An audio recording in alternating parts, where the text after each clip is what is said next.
Alô, amigos, estamos começando mais um programa .net aqui no Box 21, na Carlos Foncoseres, número 304, o melhor happy hour da cidade, com um melhor produtor, câmera, executivo de televisão da cidade, que é o Roberto Bob Aguiar, também designator driver, tá aí, Vídeo Ágape.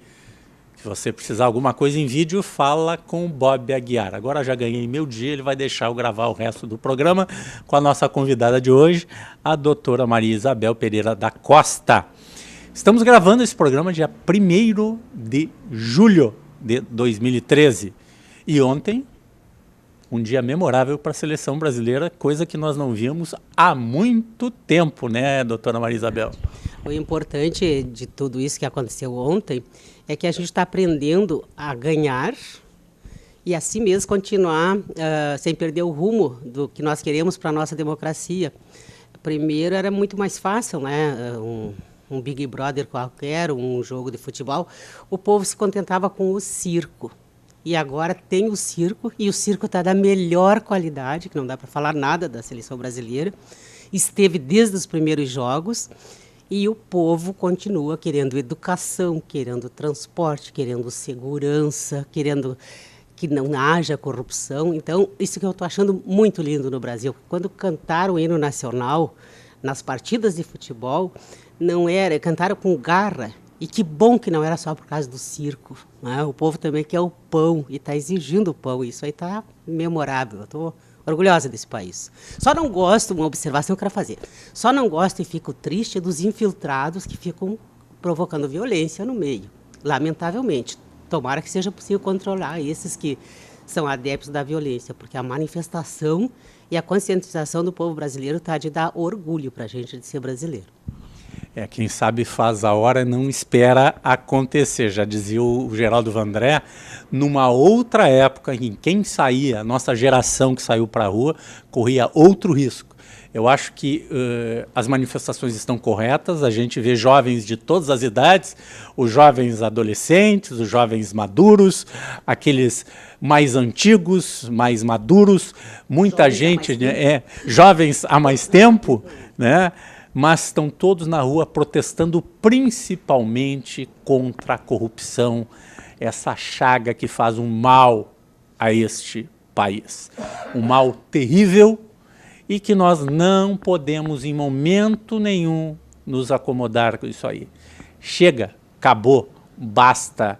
Não é agora, não, ganha uma Copa das Confederações, o povo fica feliz, em 2, 3 meses passa tudo, né? Eles esquecem e a gente dá o vale isso, mais o vale aquilo outro, eles ficam quietinhos. Não, gente, na rua, professor, magistério, todos aqueles que durante décadas têm sofrido com os desmandos do governo, a questão da saúde e outras questões, têm que continuar protestando sim, organizadamente, através de seus sindicatos, seus partidos políticos, como alguns não querem, ou não, como preferem, o que parece uma grande maioria, que não quer partidos, não quer sindicatos. Mas, gente, não podemos nos entregar, não pode mais continuar isso aí, né, doutora Maria Isabel? A gente lutou por isso há pouco tempo atrás, né? É verdade. Não pode parar, tem que manter a cobrança, tem que saber cobrar na hora das urnas, tá? Não pode esquecer quem é quem na hora das urnas. E também não é porque, voltando então a falar no futebol, não importa se nós vamos ganhar ou não a Copa de 2014, se nós vamos jogar bem, se nós não vamos jogar bem. As coisas não são incompatíveis. Uma coisa é o esporte, outra coisa o esporte é uma parte, né? O esporte é uma parte da vida, até é uma parte da cidadania também, mas não é exclusivo. E uma coisa não exclui a outra. E por isso que eu disse, né, no início, quando eu comecei a falar, que bom que o povo aprendeu a separar essas coisas. Ficamos felizes com a vitória, mas ficamos felizes também de ir para a rua, de reivindicar, de fazer com que nos respeite como cidadãos, né?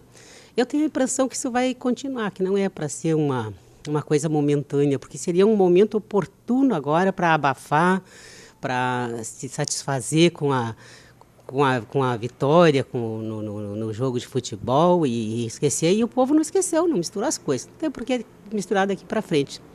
Eu acredito que nós amadurecemos como cidadão. E nós vamos contribuir no que tiver na parte de todos nós, cada um tem que dar a sua contribuição para não deixar essa bandeira cair no chão. A verdadeira bandeira do Brasil é essa. Ou vão nos respeitar, ou nós vamos mudar quem nos governa. Certeza que a gente tem é o seguinte, se a roubalheira diminuísse ou parasse, que é o ideal, ia sobrar dinheiro para tudo aquilo que a gente quer padrão FIFA. Escola padrão FIFA, segurança padrão FIFA, saúde padrão FIFA e cidadania padrão FIFA. Ah, e o Bob Aguiar lembrando, alimentação padrão FIFA. Nós vivemos vários Brasis ainda. Apesar de a publicidade oficial lá de Brasília querer esconder, né, que tem muita gente que continua sem luz elétrica, não tem água em casa, não tem saneamento básico e vive das bolsas. Bolsa disso, bolsa daquilo outro. Mas tem uma bolsa que ninguém dá. A Bolsa Dignidade. Não é assim que se conquista, gente. Bolsa Dignidade se conquista com trabalho. Ninguém quer migalhas. Todo mundo quer o que lhe é de direito com trabalho, e com trabalho a gente conquista as coisas corretamente. E por falar em trabalho, mais um daqueles engodos que a gente pode falar, né? Pegaram uma classe de trabalhadores do Brasil, agora no início do ano, e venderam para eles que estava tudo resolvido, só que não está resolvido. Nós estamos aí entrando no mês de julho, foi no mês de março, que o trabalhador doméstico foi regulamentado no nosso país, né, doutora? É verdade. E como é que está essa questão aí? O que está valendo e o que ainda não está valendo e o governo tinha vendido que já estava valendo desde março? Tem algumas coisas que já estão sendo aplicadas e outras estão dependendo de regulamentação. Então, o trabalhador doméstico, nós temos que entender que não é só a empregada doméstica, são todas as pessoas que trabalham para uma pessoa física sem fim lucrativo no âmbito residencial dessa pessoa. Então, são os trabalhadores domésticos. Aí entra a empregada doméstica, a babá, a cuidadora, o cuidador de idoso, o jardineiro, enfim, todo esse pessoal que trabalha para uma pessoa física sem fim lucrativo no âmbito da sua residência. Um motorista, né? E assim por diante. Então, essas pessoas, né, veio numa evolução. Primeiro, não tinham direito a nada, sequer a uma carteira de trabalho assinada. Isso já faz algum tempo que já foi superado, de ter o direito a carteira de trabalho assinada, e alguns outros direitos, já como férias, né? O primeiro momento foram férias de 20 dias, agora já conseguiram 13º, né? Férias, 13º, agora as férias já são de 30 dias. E tem 1/3 de férias também. Tem 1/3 de férias também, mas o que faltava? Faltavam outros direitos ainda, que agora com essa PEC 478, então que veio para regular mais alguns direitos, entre eles fundo de garantia, direito a benefício por acidente de trabalho, INSS já tinha, né? Já tinha na lei anterior. Seguro-desemprego. Mas está um impasse, o auxílio creche, por exemplo. Então, tem coisas assim que precisa ser regulamentada e está tramitando alguma coisa nesse sentido. Agora já conseguiram chegar a uma primeira redação dessa regulamentação, no sentido, então, de ver que percentual seria esse fundo de garantia, se incidiria essa multa que incide para os outros trabalhadores quando são demitidos sem justa causa de 40%, que a empresa teria que pagar. Qual seria o percentual, então, que teria que pagar desse fundo de garantia? Então tem muita discussão aí, porque o pessoal começou a perceber que a empresa tem fim lucrativo, mas a pessoa física no seu âmbito doméstico não teria fim lucrativo e não tem de onde tirar toda essa gama de direito social que vai aumentar muito o ônus para o empregador, então não tem fonte não tem como repassar para os consumidores, como é o caso das empresas, e aí está um certo impasse, porque está um medo assim de que as pessoas venham perder o emprego, porque as famílias não possam manter uma empregada doméstica custeando todos esses encargos sociais. Então esse é o maior problema do impasse. E tem um dos impasses que está criado, que é o direito ao descanso nas jornadas. Entre a jornada de 8 horas, teria que ter um descanso, que primeiro era de 1 hora, depois as próprias domésticas, os empregados, trabalhadores domésticos, através dos sindicatos, acharam difícil de fazer esse intervalo tão grande, porque esse horário do intervalo não é remunerado, ela tem que anotar. Então, o que elas estão querendo? Querendo reduzir esse intervalo, ou nem ter esse intervalo para sair mais cedo, trabalhar às 8 horas para sair mais cedo. Então, são coisas assim que estão dificultando a regulamentação. Mas, dessa primeira redação que está saindo aí, vamos ver, foi a comissão do Senado que preparou essa primeira versão, depois tem que passar por votação, mas realmente é uma coisa um pouco complicada, porque e onde está a dificuldade é justamente nisso aí. O empregador é diferenciado do empregador dos outros trabalhadores, no sentido de poder arcar com todo esse ônus social. E ainda, então, por exemplo, tem outros direitos, como a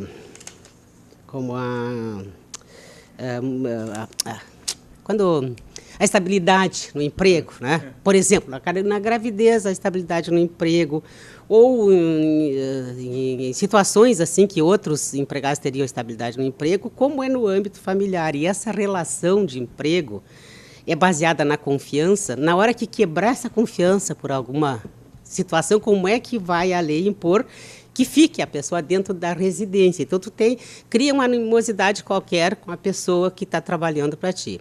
Aí, por imposição legal, tu tem que deixar ela trabalhando dentro da tua casa, cuidando do teu filho. E o medo de alguma coisa acontecer, né? Então, é uma relação diferente para ser regulada, que tem que ser vista com bastante calma. Não pode ser sonegado direitos. As pessoas, os trabalhadores domésticos, têm que ser tratados com a dignidade que todo ser humano merece, que todo trabalhador merece, porque não tem que ser só no discurso, né, que o trabalho dignifica a pessoa humana. Tem que ser na prática e tem que ser em todo tipo de trabalho, e um trabalho tão necessário quanto esse, e que eu considero assim um dos mais importantes para a pessoa física que está empregando. Eu, por exemplo, no meu escritório tenho várias pessoas que trabalham lá. E na minha casa tem a minha empregada doméstica, que cuida da comida que eu vou comer. Agora não mais dos meus filhos, que já estão crescidinhos, mas cuida dos meus netos, por exemplo, né? Então, é uma pessoa assim que eu tenho que ter uma relação com ela de muito respeito, e não posso explorar essa pessoa, né? Mas também, na hora que eu tiver uma incompatibilidade, a lei não pode me impor que eu coloque dentro da minha casa alguém que toma uma incompatibilidade, que pode ser gerada numa situação dessas de desencontro de empregados e empregadores, para essa estabilidade se concretizar no sentido de ser obrigado a reconstituir a pessoa lá na relação de emprego. Me parece que isso aí, em se tratando dessa situação, não se tira essa estabilidade, mas isso tem que ser indenizado em dinheiro, e não obrigando a ficar dentro da casa, porque não podemos esquecer do princípio constitucional de que o domicílio do cidadão é inviolável. E a hora que a gente impor que tenha que cumprir um contrato de trabalho contra a vontade dele dentro da sua própria casa, vai contra a Constituição. Porque se o empregado, se o trabalhador doméstico é um ser humano e merece ser tratado com dignidade, o trabalhador merece, o empregador também. E uma das coisas que qualquer pessoa de sã consciência se colocando nessa posição, acho que ninguém gostaria de dizer que seu domicílio passou a ser violável agora, porque o domicílio tem que ser inviolável. Nós vamos a um rápido intervalo e já voltamos. Esse é o Ponto Net.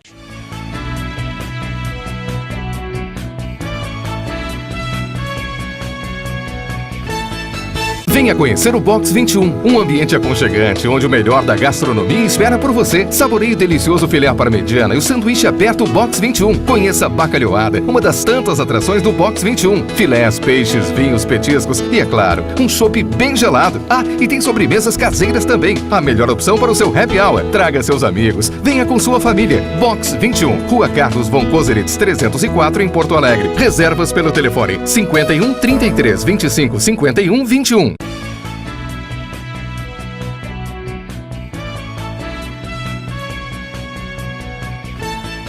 Com imagens do Roberto Aguiar, estamos de volta aqui no Box 21 com o programa .net, entrevistando a doutora Maria Isabel Pereira da Costa.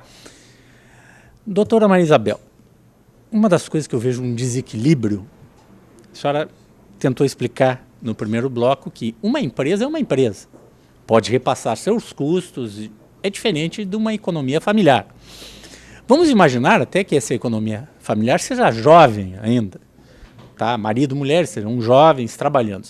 Mas vamos ao caso mais normal. Hoje os jovens já estão acostumados a não terem mais a empregada como nós tínhamos no passado, quando nós éramos jovens e os nossos pais tinham, tá?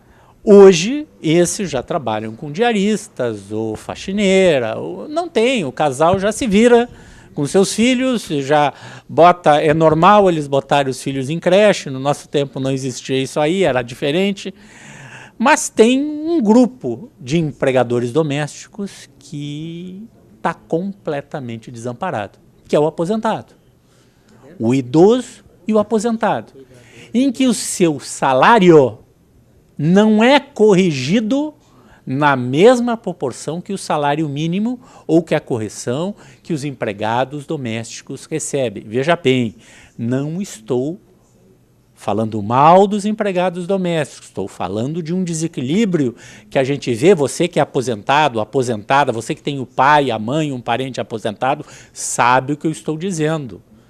Ninguém tem correção salarial, aposentados, igual ao que está acontecendo no mercado ou com o salário mínimo. Estou mentindo, doutora? Claro que não. E aí entra, então, aquele trabalhador doméstico, o cuidador do idoso, mais especificamente. E aí entra um agravante ainda, que normalmente o cuidador do idoso precisa trabalhar à noite. E aí... Adicional noturno. Né? Aí fica mais, onera mais ainda o idoso que precisa desse trabalho. Mas, por outro lado, como é que a gente vai dizer que a pessoa vai trabalhar à noite com mais esforço da sua parte, não vai ter esse adicional, né? Não, é por isso que é difícil essa regulamentação, né? Ou então, se não for adicional, hora extra, né? Enfim. E também tem aqueles casos que tem que ser analisado e que, por exemplo, antes nós tínhamos a empregada doméstica, que também era babá, que também era isso, que também era aquilo, também era lavadeira, que também era faxineira, que também... E agora, como é que nós vamos compor esse pagamento? Ela vai ter um salário básico como empregada doméstica, as funções são diferentes, as tarefas são diferentes. Se ela vai acumular, vai ser uma trabalhadora doméstica que vai acumular várias funções, alguma diferenciação vai ter que ter na remuneração, né? E se ela vai fazer em horários que passa das 8 horas por dia, que muitas vezes é necessário, tanto no caso, por exemplo, do cuidador de idoso, como do cuidador de crianças, né? O cuidador de crianças também, às vezes, não tem aquele, não pode ser aquele horário assim, chegou o horário, puxa a cortina e vai embora, e deixa a criança ou deixa o idoso ali como está. Então, se extrapolar, ou hora extra ou adicional noturno, né? Eu vi uma confusão que deu, inclusive em São Paulo, Rio de Janeiro, com relação aos enfermeiros e enfermeiras, né? Que eles já têm essa atividade, que eles têm turnos de 12 horas, que são plantões de 12 horas, que é comum para eles. Eles chegam, por exemplo, às 8 da noite na residência de um idoso e ficam até às 8 da manhã. Tá? E é normal para eles trabalham daí em turno, no dia seguinte não trabalham, é diferente a jornada. Só que eles estão reclamando que não, agora nos jogaram tudo como se fôssemos trabalhadores domésticos e somos enfermeiros, uma profissão regulamentada anterior ao doméstico. E como é que fica? Criou uma outra confusão. Até o médico particular, se ele vai lá para atender, pode ser entendido, já teve uma ação nesse sentido, pode ser entendido como trabalhador doméstico. O que é aqui? Nós temos aqui, ó, o que seria bem definido, o que é o empregado doméstico. Presta serviço de natureza contínua, é uma das características, e de finalidade não lucrativa. A pessoa física ou a família no âmbito da residencial destas. Então, qualquer pessoa que preste esse trabalho... O enfermeiro que tiver... médico, qualquer um que esteja lá e preste o serviço desta natureza vai ser definido como trabalhador doméstico. Só que o enfermeiro é regulamentado por outra lei, tem outro tipo de salário, outro tipo de jornada, e aí como é que fica? Aí a saída é ver o piso de cada profissional, o piso do enfermeiro, o piso do médico. Daí vai ver o piso salarial de cada um, e aí, quando há acumulações de função, pega o piso da atividade básica e um percentual a mais da outra atividade que vai agregando. Por exemplo, agora voltando lá para a empregada e babá ao mesmo tempo.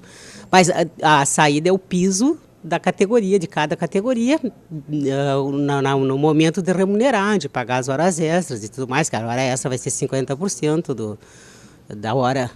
Agora, tu já imaginou a confusão se alguém misturar? Não, é enfermeiro, ok, trabalhar de noite, mas agora eu vou querer adicional noturno, vou querer mais isso, aquilo, outro. Só que é uma profissão diferenciada, que já trabalhava assim, né? Que já trabalhava assim. E como se é tido como trabalhador doméstico, pode querer as horas extras ou adicional noturno, se for no horário das 22 às 5 da manhã, adicional noturno. Então aí ficou uma... E o doméstico que dorme no emprego? Pois é. Outra confusão. É outra confusão, que daí vai... Hora extra, não tem hora extra? Tu cobra aluguel dele para ele morar contigo lá? Não pode cobrar nada. Ele é alimentação, aluguel, nada, não pode cobrar. Não pode cobrar nada, não se... Quando teve uma época, uma lei anterior, que se cobrava. Depois veio a proibição que não pode descontar nada, nem de investimento, nem de alimentação, nem nada. Aí tem uma situação assim, se ele fica dormindo, mas tem que ficar de sobreaviso para fazer o atendimento para aquela pessoa, ele vai ter um adicional por conta disso. Né? Vai ter um adicional no seu rendimento, porque ele vai ficar ou em estado de vigia, ou em estado de alerta, ou coisa assim, vai ter um adicional por conta disso. Então é aí que fica a verdadeira problema, é que não é uma empresa, é uma família que tem aquele orçamento, então a única saída, porque não podemos tirar os direitos, tem que ser pagos. Ou tu pode pagar ou tu não tem, e daí é ruim para quem emprega e é ruim para o desemprego que pode causar. Mas não vejo uma outra saída. Ou tu pode pagar todos os direitos, ou então tu não tem aquele trabalhador. Eu tenho feito algumas simulações, eu sou administrador de empresas e entendo um pouquinho de economia. E eu tenho feito algumas simulações, pegando o que era o salário mínimo do empregado doméstico há 5 anos atrás e o que era o salário mínimo, o salário de um aposentado de uma determinada categoria. Sabe, gente, que eu estou chegando, que já está a 70%. O cara que conseguia pagar uma empregada doméstica há 5 anos atrás, conseguiria. O salário da doméstica já está consumindo de 60% a 70% do valor deste trabalhador. Vou dar um exemplo do magistério. As professoras aposentadas, que na sua grande maioria ganham, as aposentadas, em torno de R$ 1.600 a R$ 2.000 por mês. Faça a conta, gente, não é só o salário mínimo, é o salário mínimo mais 30% a 40% do valor, porque tem férias, tem 13º, tem fundo de garantia e INSS. Então, tu pega o valor, multiplica o valor por 1,5, 1,6 e já dá o custo do doméstico. E ainda tem que pensar na hora da rescisão do contrato, uma hora que não convenha mais o trabalho, ainda tem mais a multa aquela, né, dos 40%. Então, realmente, olha, tem que assinar ponto, tem que colocar lá bem definido. O fundamental agora é que tenha um contrato de trabalho onde seja definido qual é a função, o que vai fazer, quanto vai ganhar por função e qual é o horário que vai fazer. E tem que ter prova disso. Então, tem que fazer livro ponto, né? E nesse ponto tem que aparecer quando era o intervalo de descanso, que esse não vai ser remunerado, quando é a hora extra, que tem que ser remunerada, o horário certinho de trabalho para ver se tem adicional noturno ou, enfim, hora extra. Tem que ser feito um contrato bem especificado, não basta só assinar a carteira e deixar por isso mesmo, porque depois, na hora da rescisão, e nós sabíamos que na Justiça do Trabalho, o ônus da prova é do empregador. Então, tem que fazer. Acabou aquilo de ficar só naquela relação verbal, de confiança e tudo mais, tem que estar escrito o que é para fazer. Porque na hora da prova vai ter muita família que, se não tomar cuidado e não se alertar que a coisa é séria, vai para a insolvência civil. Doutora Maria Isabel, o que me preocupa é que está se criando uma situação em que para tu ter um empregado doméstico em sua residência, tem que contratar um contador para fazer a sua contabilidade e ter um advogado para lhe orientar no contrato e no distrato. No contrato e no distrato, exatamente. Tá? Exatamente essa situação. Quem não parar, não estudar e não olhar com calma, vai ter sérios problemas no futuro. Não vai, olha, espera daqui um ano e pouco dessa lei e nós já vamos começar a ver os primeiros... Pobre dos juízes do trabalho que vão acumular agora centenas de milhares de ações. Vão acumular centenas de milhares de ações, com certeza. Por isto que no primeiro mundo, nos países da Europa, nos Estados Unidos, empregado doméstico é uma raridade. Existe sim aquele diarista que cobra por tarefa, recebe pela sua tarefa. Agora, as famílias substituem o empregado doméstico por equipamentos, né, por eletroeletrônicos, que lavam, limpam, fazem isso, fazem aquilo outro, até faxina. Tem equipamentos, eu nunca tinha visto, que limpam o chão da sua casa. O senhor liga um robozinho, fica andando de um lado para o outro. É bem isso aí, gente. Por conta disso. Por falar em diarista, não seria a solução para nós. Até já queria ter falado antes. São dois, né? Dois dias é o nosso tribunal. Que existe alguma outra decisão, que seriam 3 dias no máximo, senão já caracteriza a continuidade e já entra em toda... Então tem que botar 3 diaristas. Pois é, e já tem... Uma para segunda, terça, outra para terça, quarta, outra para quinta e sexta. E nessa regulamentação sábado, que está sendo feita, já está havendo interferência segunda, terça, quarta, quinta, sexta e sábado. Mas nessa regulamentação já está havendo uma interferência do sindicato dos trabalhadores domésticos, no sentido de coibir essa possibilidade de... Ter 3 para não pagar para um os direitos trabalhistas. Então já tem uma discussão nesse sentido. Pois é contínuo? Pois é contínuo. É 2 vezes por semana, mas é contínuo? Contínuo. Não, e aí vai evoluir para isso aí, de não vai fazer diferença se é diarista ou não. E mesmo tendo vários, né, vai correr o risco ainda de ter o vínculo reconhecido, e daí sim é que complica mais. Agora, o mais interessante, doutora, é que aqui no Brasil existe lei para esse tipo de coisa. Nos outros países se regulou de outra maneira. O mercado regulou, quer dizer, a doméstica sumiu do mercado como era. Hoje são trabalhadoras e trabalhadores que fazem limpeza, arrumam as casas, cuidam de crianças, o babysitter, a babá. Mudou tudo lá fora. Aqui não. Aqui se bota a lei na frente que pode estragar toda uma relação. Né? Nenhum outro país está com a lei tão minuciosa, tão detalhada como nós estamos fazendo aqui. É realmente o mercado que regula. Nós aqui estamos sendo, acho que podemos dizer assim, mais católicos que o Papa, né? E aí não sei, e aí está descontentando empregadores e descontentando empregados também. Os empregados também não estão gostando muito dessa ideia de ter, por exemplo, a folga. É uma coisa impressionante. Uma coisa parecida aconteceu, né, quando quiseram regulamentar para os caminhoneiros ter que parar para dormir um pouco. Eles também não gostaram, né, porque atrasava a entrega da carga. Nos Estados Unidos parou os Estados Unidos por conta disso. Doutora Maria Isabel, muito bom o nosso papo de hoje, né? Falamos de futebol também, cidadania, e falamos sobre os direitos dos trabalhadores, das trabalhadoras domésticos e dos empregadores também, que, gente, todos têm que se organizar, né? Porque todo o direito corresponde a um dever, né? Então, por isso que a gente tem que falar dos dois, porque ao orientar um, a gente também está resguardando também o direito de outro. Agora, é importante que a gente fique atento, ver como é que vai ser essa regulamentação, e daí sim fazer uma análise bem aprofundada em relação ao que realmente vai ser necessário. Desde já fico, então, à disposição, quando nós tivermos a regulamentação bem, para detalhar exatamente o que ficou e tal, para a gente ver o que vai poder entender, né? E torcendo que todos os empregadores possam continuar pagando, apesar de tudo, e que os empregados não percam o seu trabalho também, né? Porque é uma fonte de emprego bem razoável também para todo mundo. Né? Obrigado, doutora Maria Isabel. Esse é o Ponto.net.